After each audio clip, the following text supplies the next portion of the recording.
Meu amado, essa palavra está transformando a minha vida e vai transformar a sua também. No final desse vídeo tem lá uma chamada para você. Eu te dar um presente, o livro Alimento da Fé. Faça um comentário lá no final que eu vou te mandar, tá certo?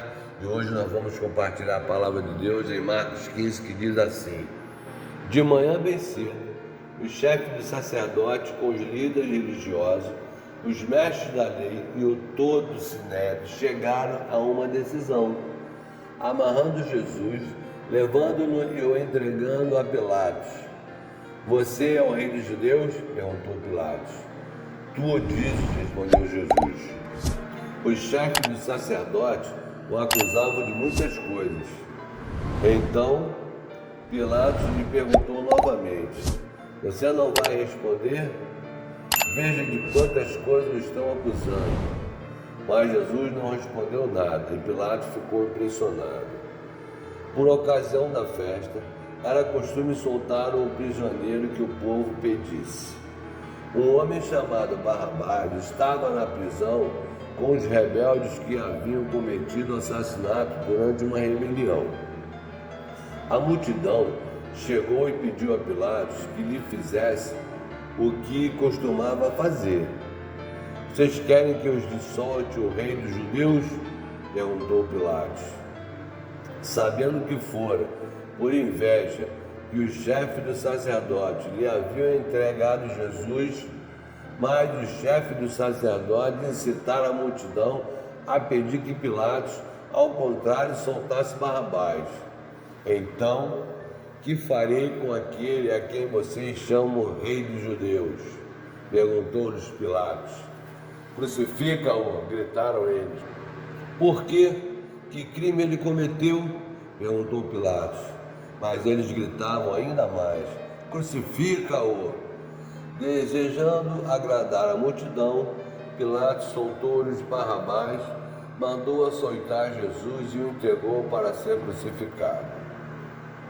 Os soldados levaram Jesus para dentro do palácio, isto é, ao petróleo, e reuniram toda a tropa. Vestiram-no com um manto de púrpura, depois fizeram uma coroa de espinhos e a colocaram nele. E começaram a saudá-lo.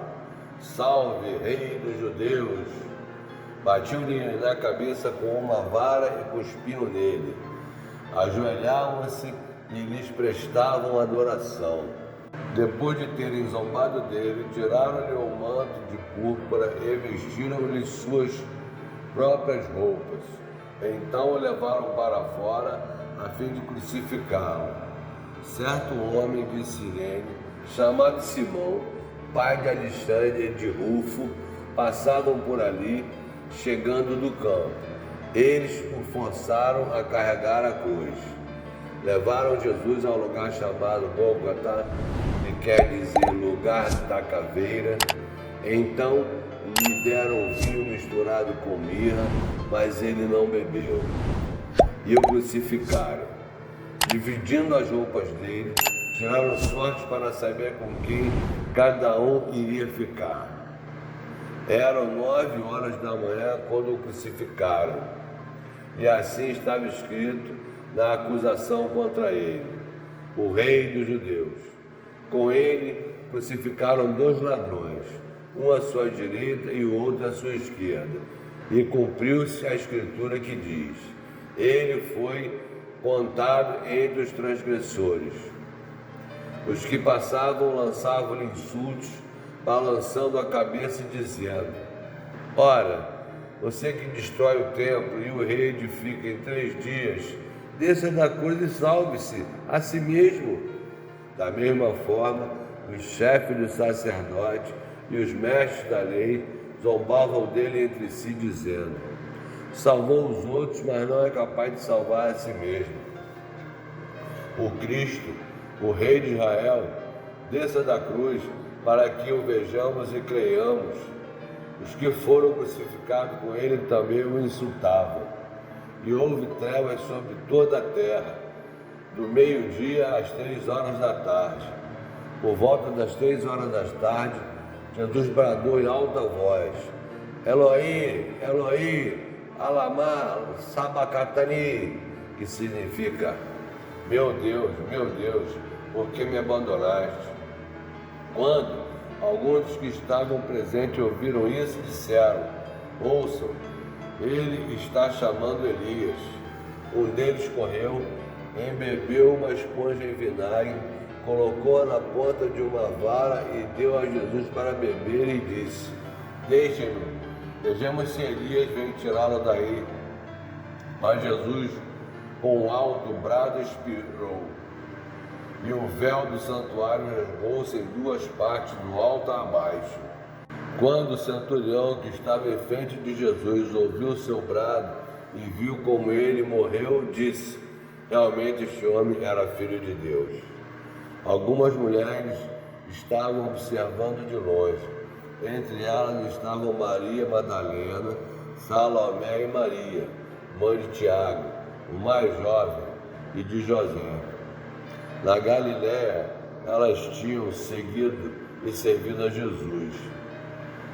Muitas outras mulheres que tinham subido com ele para Jerusalém também estavam ali. Era o dia da preparação, isto é, a véspera do sábado. Ao cair da tarde, José de Arimateia, membro de destaque do Sinédrio, que também esperava o reino de Deus, dirigiu-se corajosamente a Pilatos e pediu o corpo de Jesus. Pilatos ficou surpreso ao ouvir que ele já tinha morrido. Chamando o centurião, perguntou-lhe se Jesus já tinha morrido. Sendo informado pelo centurião, entregou o corpo a José. Então, José comprou um lençol de linho, baixou o corpo da cruz, envolveu-o no lençol e o colocou no sepulcro cavado na rocha. Depois, fez rolar uma pedra sobre a entrada do sepulcro. Maria Madalena e Maria, mãe de José, viram onde ele fora colocado. Quando terminou o sábado, Maria Madalena, Salomé e Maria, mãe de Tiago, compraram especiarias aromáticas para ungir o corpo de Jesus. No primeiro dia da semana, bem cedo, ao nascer do sol, elas se dirigiram ao sepulcro, perguntando umas às outras: quem removerá para nós a pedra da entrada do sepulcro? Mas quando foram verificar, viram que a pedra, que era muito grande, havia sido removida.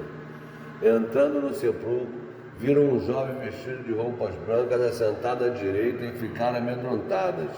Não tenham medo, disse ele. Vocês estão procurando Jesus, o Nazareno, que foi crucificado? Ele ressuscitou. Não está aqui. Vejam o lugar onde haviam posto. Vão e digam aos discípulos dele e a Pedro: ele está indo adiante de vocês para a Galiléia. Lá vocês o verão, como ele lhe disse. Tremendo e assustadas, as mulheres saíram e fugiram do sepulcro e não disseram nada a ninguém, porque estavam amedrontadas. Quando Jesus ressuscitou, na madrugada do primeiro dia da semana, apareceu primeiramente a Maria Madalena, de quem havia expulsado 7 demônios. Ela foi e contou aos que com ele tinham estado. Eles estavam lamentando e chorando. Quando ouviram que Jesus estava vivo e fora visto por ela, não creram. Depois Jesus apareceu de outra forma a 2 deles, estando eles a caminho do campo. Eles voltaram e relataram isso aos outros, mas também nestes eles não creram. Mais tarde, Jesus apareceu aos 11, enquanto eles comiam. Censurou-lhes a incredulidade e a dureza de coração, porque não acreditaram nos que o tinham visto depois da ressurreição. E disse-lhes: vão pelo mundo todo e preguem o evangelho a todas as pessoas. Quem crê e for batizado será salvo, mas quem não crê será condenado. Estes sinais acompanharão aos que crerem. Em meu nome expulsarão demônios, falarão novas línguas e pegarão em serpentes. E se beberem algum veneno mortal, não lhes fará mal nenhum. Imporão as mãos sobre os doentes e estes ficarão curados. Depois de lhes ter falado, o Senhor Jesus foi levado ao céu e assentou-se à direita de Deus. Então os discípulos saíram e pregaram por toda parte, e o Senhor cooperava com eles, confirmando-lhes a palavra com os sinais que o acompanhavam. Ah, maravilhosa essa palavra, meu Deus do céu, que maravilha! Em seguida eu compartilho com você devocional de todo dia, né? O alimento da fé tem um devocional que você se alimenta, que você tem que se alimentar para a sua fé se fortificar e aumentar a sua fé. E a palavra no dia 22 de janeiro é essa: em oração. E naquele dia nada me perguntareis. Na verdade vos digo que tudo quanto pedires ao meu Pai em meu nome, Ele vou-lo-á de dar. Até agora nada pedistes em meu nome. Pede e recebereis, para que a vossa alegria se cumpra. João 16, 23 e 24. Segundo a aliança, essa promessa em relação à oração talvez seja a declaração mais assombrosa já pronunciada pelo homem da Galileia. O que Jesus quis dizer com a expressão daquele dia? Olhando para o futuro, Jesus dizia com efeito: irei embora para o Calvário, morrerei.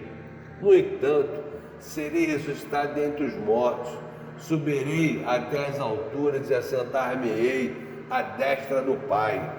Virão dias novos, uma nova aliança ou um novo testamento passará a existir, e naquele dia nada me perguntareis. O dia em que vivemos é aquele dia novo a que ele se referia. Até agora nada pedistes em meu nome.